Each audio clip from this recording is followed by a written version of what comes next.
All of his co-workers were gone. Oh, please. Are you really just doing this for the trophy? Click a door 5 times? Is that all you think a trophy is worth? No. I can't just give these merits away for such little effort. A measly 5 clicks?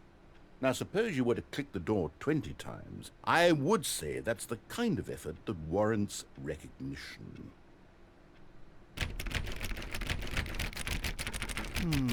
I have to say, I'm still not feeling the satisfaction of witnessing true effort for a noble cause. Perhaps 50 clicks will do it. Yes, almost certainly 50 clicks.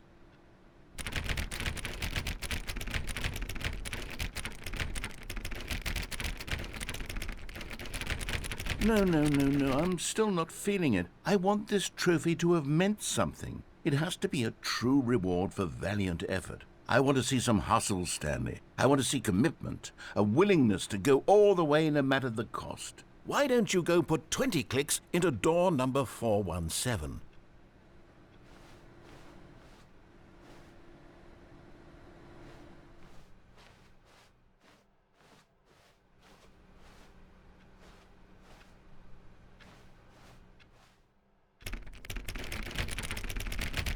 Oh, great. Now, go click a few times on door 437.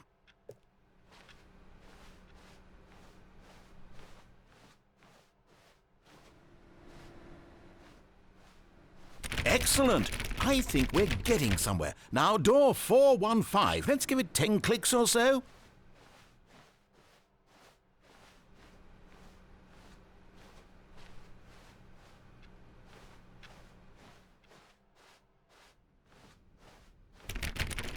Now, back to door number 437.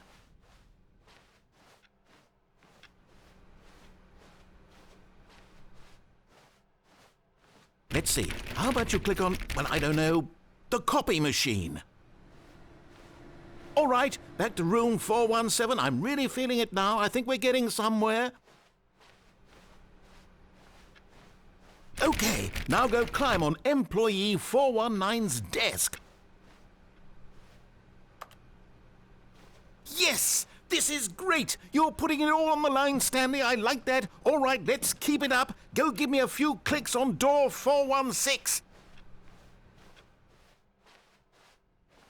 We've almost got it! Now the copy machine, do that one again!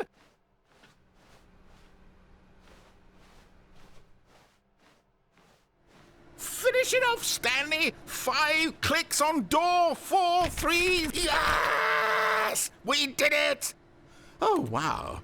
That felt amazing. Oh, you really earned it, Stanley. Nothing could hold you back. Yes, I'm very proud of how far we've come today.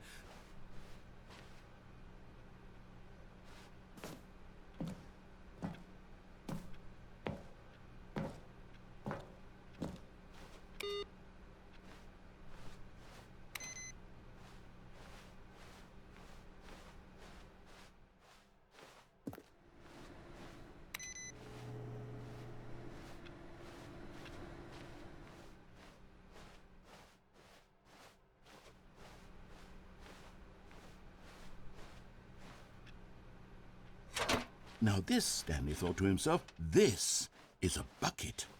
And indeed it was. Stanley clutched the bucket tightly to his chest and entered the door on his left.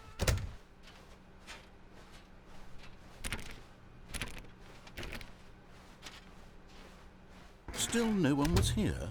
Stanley needed the bucket's warmth and comfort now more than ever. Perhaps it's Stanley, we must move on from this broom closet, simply because I have no remaining stick. Coming to a staircase, Stanley and the bucket walked upstairs to the boss's office.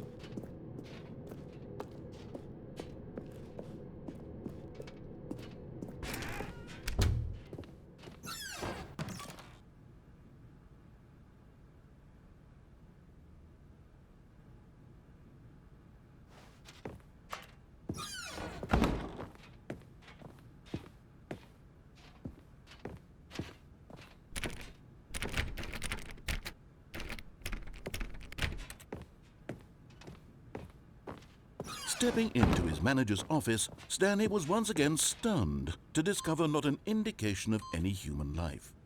Crushed by the weight of but Stanley guessed the correct code by sheer luck. Was it that the bucket knew all along? Was the bucket guiding him? Yes, this is certainly the most logical explanation.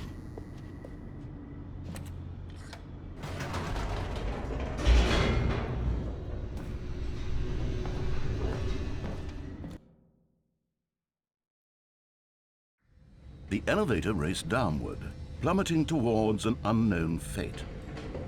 It would be all Stanley could do to keep himself together, if not for the bucket. Soothing him, comforting him, reassuring that in this darkest moment of uncertainty, he would be all right. The bucket is here for you, Stanley. Everything will be fine.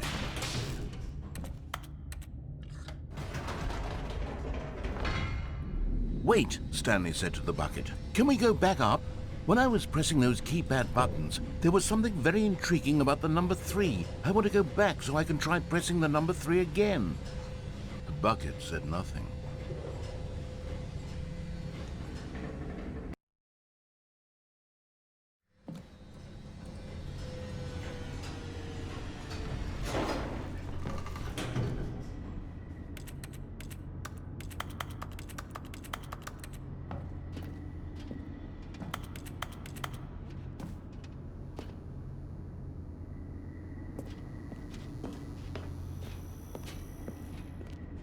Here we are, said Stanley. Now I'm going to try out that number 3 button. He took the bucket over to the keypad and began absolutely slamming on the number 3 over and over and over. Perhaps the bucket had missed something. Perhaps it had not seen how much joy Stanley got from slamming the number 3 repeatedly.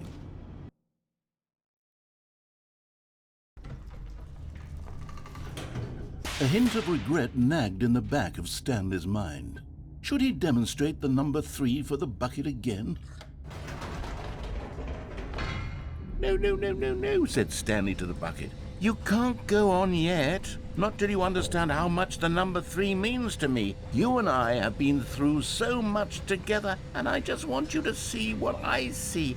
Feel the happiness I feel. He smiled at the bucket, and the bucket said nothing.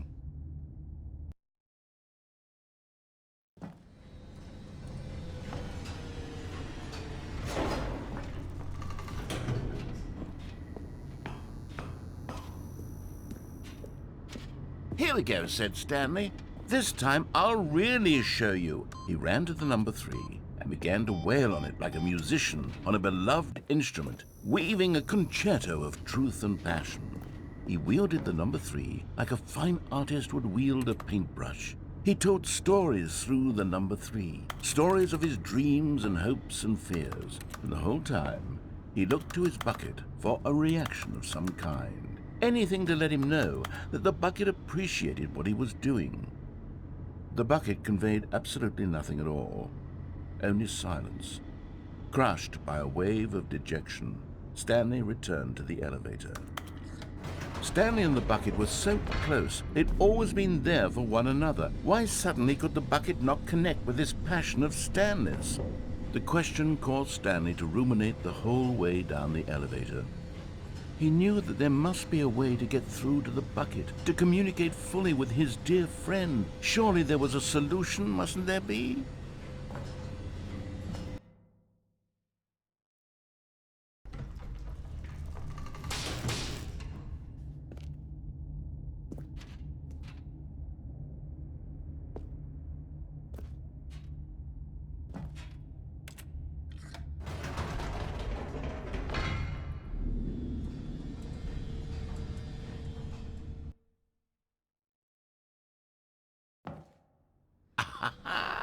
Said Stanley. I know what to do.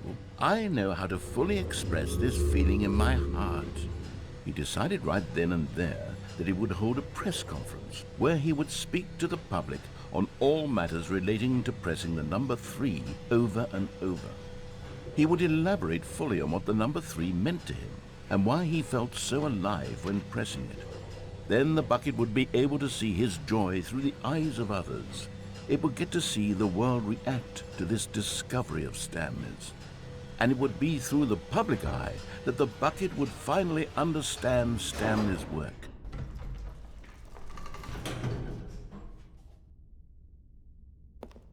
For months, he advertised and marketed his press conference, building excitement around it, developing and rehearsing it, until it couldn't be refined a single measure further. When the big day arrived, Stanley was as prepared as he'd ever been for anything in his life.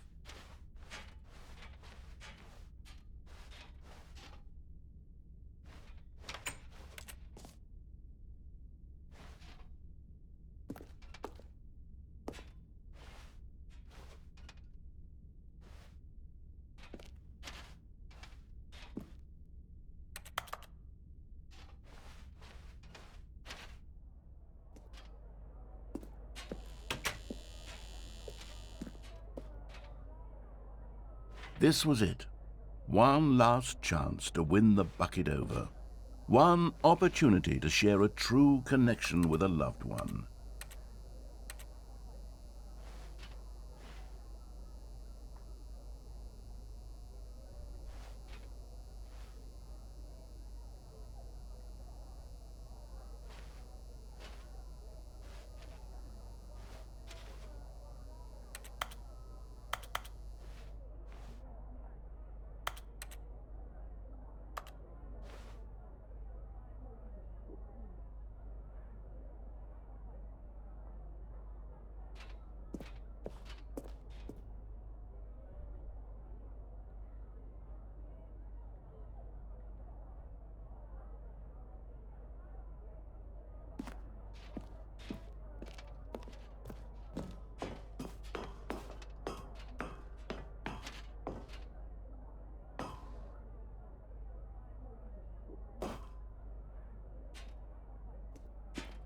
There was no one here.